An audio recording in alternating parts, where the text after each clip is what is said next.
Season 4 begins right where the shocking finale left us.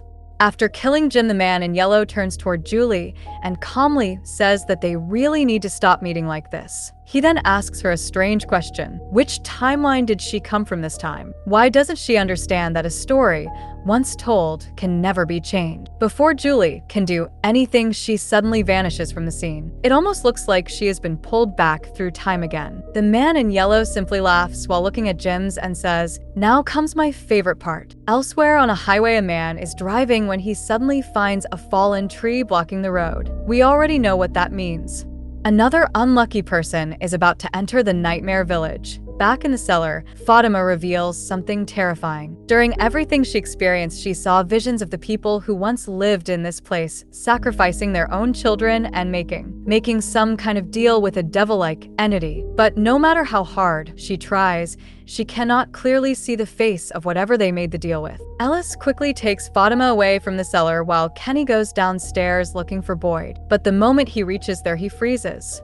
The ghost Boyd killed before is standing there. The creature casually greets Boyd and starts laughing at him. Terrified, Boyd and Kenny rush upstairs and immediately seal the basement shut. Meanwhile, the man in yellow walks to a hidden spot, starts digging into the ground, and pulls out an old buried box. He calmly opens it and begins changing his clothes as if he has been preparing for this moment for a very long time. After learning the horrifying truth about the village, Tabitha returns to her children. Ethan and Julie immediately ask about Jim, but he still hasn't returned. Tabitha tries to stay calm, but deep down she is becoming more worried with every passing minute. Meanwhile, Boyd and Kenny are talking inside the sheriff's office when suddenly a car comes speeding through the village and crashes directly into the building. Both of them rush outside and find a man and his daughter Sophia trapped inside. The father is unconscious, while Sophia has a large piece of broken windshield glass stuck dangerously close to her neck. Thankfully, Boyd and the others manage to rescue both of them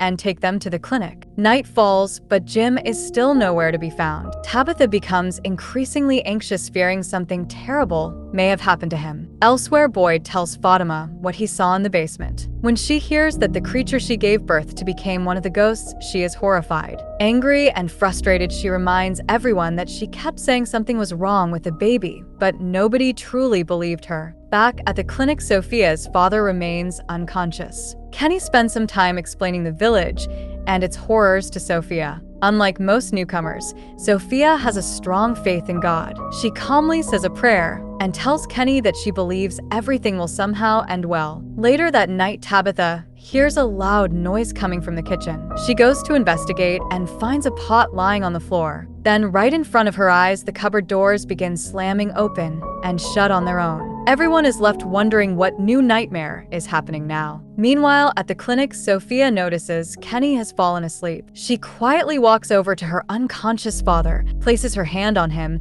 and starts whispering strange words. Almost instantly, he wakes up as if by magic. She smiles at him and thanks him for playing an important role. Then the truth is revealed. When the man first stopped near the fallen tree on the highway, Sophia was never in the car. After taking another route and getting lost, he suddenly saw a young girl standing alone on the road and offered her a ride. That girl was not Sophia, it was the man in yellow. Using his ability to change appearance, he disguised himself as an innocent little girl and entered the car. During the journey, he secretly manipulated events, causing the driver to lose control and crash directly into Boyd's office. Everything had been planned from the beginning. Now safely inside the village, without anyone suspecting him, the man in yellow drops the act. Still wearing Sophia's face, he quietly kills the man who brought him there. And for the first time, the real danger is no longer outside the village, it's already inside. After killing the man, Sophia quietly leaves the clinic room. A little later, Kenny wakes up and notices the door is open. Fearing the ghosts might get inside, he quickly brings Sophia back in. Sophia acts devastated over her father's death, and nobody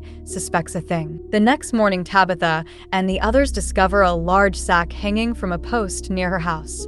The sack is covered in blood. Since Jim still hasn't returned, Tabitha immediately panics, fearing the worst. With everyone watching nervously, they pull the sack down and open it. Thankfully, it isn't Jim. Inside are the remains of goats that the ghosts killed and hung there on purpose. But before anyone can relax, Julie suddenly lets out a heartbreaking scream. Everyone runs toward the barn and freezes in horror. Jim's body is hanging there. Tabitha completely breaks down. Written on the wall beside him are the words, "Knowledge comes at a cost." The message makes one thing clear. Tabitha and Jade had uncovered part of the truth about the village, and Jim paid the price for it. Boyd still doesn't understand what the message means and asks why the ghosts would write something like that. Jade pulls him aside and finally tells him everything about the sacrificed children, the reincarnations, and how he and Tabitha keep returning to this place lifetime after lifetime. But even after learning the truth, they still don't know how to save the children because the children are already dead. Jade says he's been working on that question ever since he remembered everything. Meanwhile, Julie and Ethan blame Tabitha for Jim's death. They angrily tell her that she and Jim were always fighting and that she left him alone. Unable to handle the grief, Julie goes to Randall and says she has to save her father somehow. The only place that might help is the ruins. At the same time, Acosta decides she can't stay trapped in the village anymore. She steals the ambulance and tries to escape. Christy tells her to stop, but Acosta refuses, so Christy jumps into the ambulance as well. Acosta drives as fast as she can, only to discover the same nightmare everyone else faced. No matter how far she drives, she keeps looping back to the village, since she hasn't experienced much of the village's horrors, yet she still refuses to believe what everyone has been telling her. Meanwhile, Ethan secretly slips away from home while everyone is distracted. Julie reaches the ruins and tells Randall that if something happens to her, he is to pull her out. Then she enters. Just as she hoped, she is pulled into the past. She finds herself on the night Boyd, Jim, and Donna escaped while leaving Randall behind. Seeing her father alive again overwhelms her. She calls out to him, but nobody can hear her. Then one of the ghosts notices Julie and attacks her. Luckily, Randall pulls her out of the ruins in time and saves her. Back in town, Tabitha realizes Ethan is missing and immediately starts searching for him. Meanwhile, Boyd tries stopping the ambulance by puncturing its tires. During the drive, Acosta spots Ethan walking alone on the road, but keeps driving. A short while later, the ambulance finally comes to a stop after Boyd damages it, and he handcuffs Acosta. Ethan has gone back to their RV. He wants to use the radio to talk to Thomas and ask him to take care of Jim. While inside, he hears some sound. He steps outside and suddenly sees Jim sitting there quietly, as if he has been waiting for something to do. Ethan is overwhelmed and runs to hug his father. Jim gently tells Ethan that he needs his help finding the mysterious Lake of Tears. Just then, Tabitha arrives while searching for Ethan. Ethan turns to show her Jim, but when he looks back, Jim is gone. Tabitha brings Ethan back safely, and later the entire village gathers to hold a funeral for both Jim and Sophia's father. As the ceremony takes place, something feels very wrong. Unusually large numbers of crows circle overhead, watching from the sky. Meanwhile, Fatima secretly meets Elgin and asks for his help. Elgin agrees, although he doesn't fully understand what she is planning. He takes a box and heads alone into the forest. At the same time, Julie decides she needs answers. Ethan recently told her that she is a story walker, someone who can travel through time using the ruins. Believing she might be able to save Jim, Julie grabs a rope and a lantern and heads toward the collapsed Jim's house to retrieve one of Ethan's old storybooks. Randall spots her on the way and decides to come along. Elsewhere, Ethan becomes obsessed with finding the mysterious Lake of Tears after seeing Jim. He asks Victor to take him to the nearest lake. Victor agrees, and when they arrive, they find Jade floating in the water, completely lost in thought, as he tries to figure out how to save everyone. Ethan then reveals that he saw Jim, and Jim specifically told him to find the Lake of Tears.